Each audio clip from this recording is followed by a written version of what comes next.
Pada malam Natal, Mike membuat harapan sebelum ia pergi tidur. Saya berharap boneka beruang saya bisa bicara. Itu adalah lelucon anak-anak. Tetapi kemudian sebuah meteor yang lewat mendengarnya. Jadi, keesokan harinya boneka beruang itu menjadi roh. Bagaimanapun juga, ia adalah seorang anak dunia. Jadi Mike segera menerima kenyataan bahwa boneka beruang itu telah menjadi roh. Mike berlari ke arah orang tuanya dengan penuh semangat. Ibu dan ayah, beruang yang kalian berikan kepada saya saat Natal telah hidup kembali. Ibu dan ayah tidak percaya padaku. Jika itu benar, kami akan melakukan pertunjukan kungfu untuk Anda segera.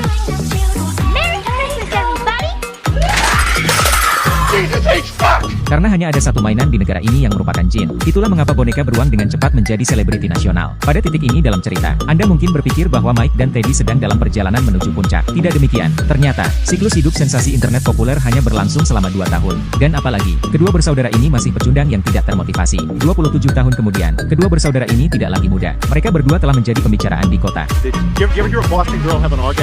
Oh yeah! Oh yeah! Had it! Now I'm gonna stuff my face with crap.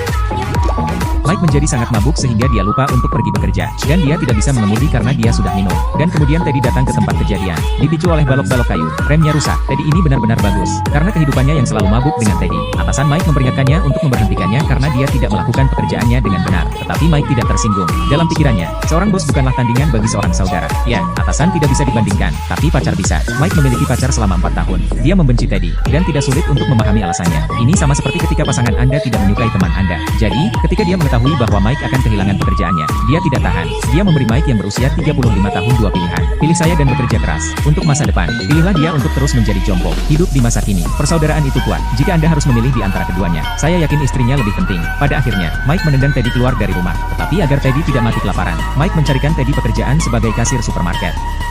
Boneka beruang bekerja di supermarket. Dia berbalik. Ada rekan kerja baru yang seksi di seberang jalan. Bersiaplah kawan-kawan. Teddy akan mengajarkan Anda 3 langkah untuk menangkap seorang dewi. Langkah pertama. Pertama-tama, sapa dan uji air. Gadis seksi itu merespons. Itu berarti Anda masuk. Langkah kedua adalah langsung ke intinya. Melemparkan ciuman. Si seksi tersenyum dan mengembalikannya. Ini berarti saatnya untuk bergerak. Langkah 3. Tebak mengapa nama saya Teddy.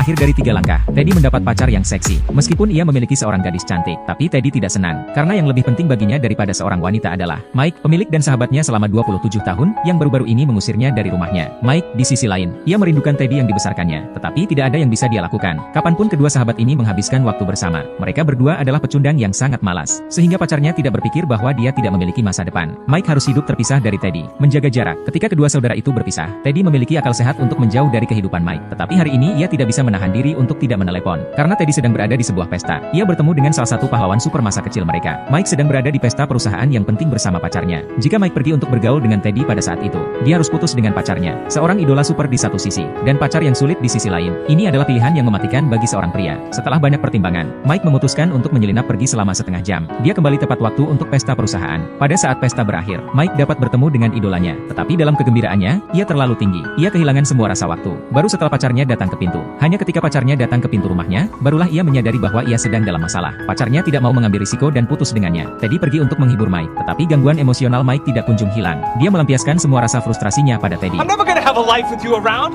I'm 35 years old and I'm going nowhere. All I do is smoke pot, watch movies with a teddy and bear. Ronnie, I'm sorry. I gotta be on my own, Ted. I can't see you anymore. John, wait. Listen. Sehari setelah putus dengan Mike, bel pintu berdering. Pacar Mike membuka pintu. Di mana orang itu? Hei, aku di sini. Jangan khawatir, saya tidak melihat apapun. Boneka beruang itu mengatakan kepada pacarnya bahwa dia merasa bersalah. Dia tidak ingin merusak hubungan sahabatnya, Mike, dengan pacarnya dengan kehadirannya di sana. Mike menunggunya di lantai bawah restoran. Jika pacarnya bersedia turun, kemudian Teddy berjanji untuk menjauh dari pandangan mereka selama sisa hidupnya. Sang pacar setuju. Dia mengenakan pakaian santai, siap untuk keluar. Teddy duduk di sofa. Dia melihat foto masa kecilnya dengan Mike dan tidak mengatakan sepatah kata pun. Setelah pacarnya pergi, seorang ayah dan anak yang aneh mengetuk pintu. Mereka mengeluarkan karung dan membawa Teddy pergi tanpa sepatah kata pun. Ayah dan anak yang aneh membawa Teddy kembali ke rumah. Pria yang lebih tua memberitahu Teddy alasan penculikannya. Sederhana saja, karena putranya, Tom, menyukainya. Teddy adalah satu-satunya boneka di negara ini yang jenius. Saya tidak bisa membelinya. Kemudian kami harus menculiknya. Sang paman menaruh boneka itu di kamar Tom. Ia mengatakan bahwa ia memiliki waktu yang baik. Kemudian ia berbalik dan pergi. Segera setelah kata-kata itu meninggalkan mulutnya, Tom yang sulit diatur dengan cepat datang dan menarik telinga Teddy. Teddy ceroboh. Dia tidak bergerak. Telinga ini direnggut. Bagaimanapun, Teddy adalah seorang veteran selama beberapa dekade. Ia berpura-pura menyenangkan Tom, dan kemudian bermain petak umpet. Dia menyelinap keluar. Pertama, ia menemukan stapler untuk memulihkan telinga. Kemudian ia menemukan telepon rumah. Ia memanggil Mike untuk meminta bantuan. Sekarang Mike telah berdamai dengan pacarnya. Tetapi Teddy membuat terlalu banyak suara ketika ia menjelaskan situasinya kepada Mike. Ia ditemukan oleh pria yang lebih tua. Lokasi itu terungkap. Tidak ada yang bisa ia lakukan. Ia tidak punya pilihan selain bergerak. Di sisi lain, untuk menyelamatkan Teddy, Mike melakukan segala yang dia bisa untuk mendapatkan Teddy kembali. 911? I need the police right away. This guy took my teddy bear. Hello? Untung pacar saya adalah pengemudi yang baik. Dia menabrak ayah dan anak aneh yang baru saja meninggalkan rumah. Setelah sedikit keributan, mereka datang ke stadion. Tylee berada di barisan terdepan. Pria yang lebih tua mengejar di tengah. Mike berada di akhir. Teddy terpojok. Dia tidak punya pilihan. Ia tidak punya pilihan selain memanjat pagar. Tetapi paman yang putus asa tidak pernah mati. Dia memanjat setelahnya. Kaki Teddy pendek. Ia mengalami kesulitan bergerak. Ia secara tidak sengaja terjebak pada kaki belakangnya. Jika dia tidak bisa memilikinya, maka tidak ada orang lain yang akan mendapatkannya juga. Dia tidak akan berhenti. Sang paman mencoba yang terbaik. Ia memberikan tarikan keras.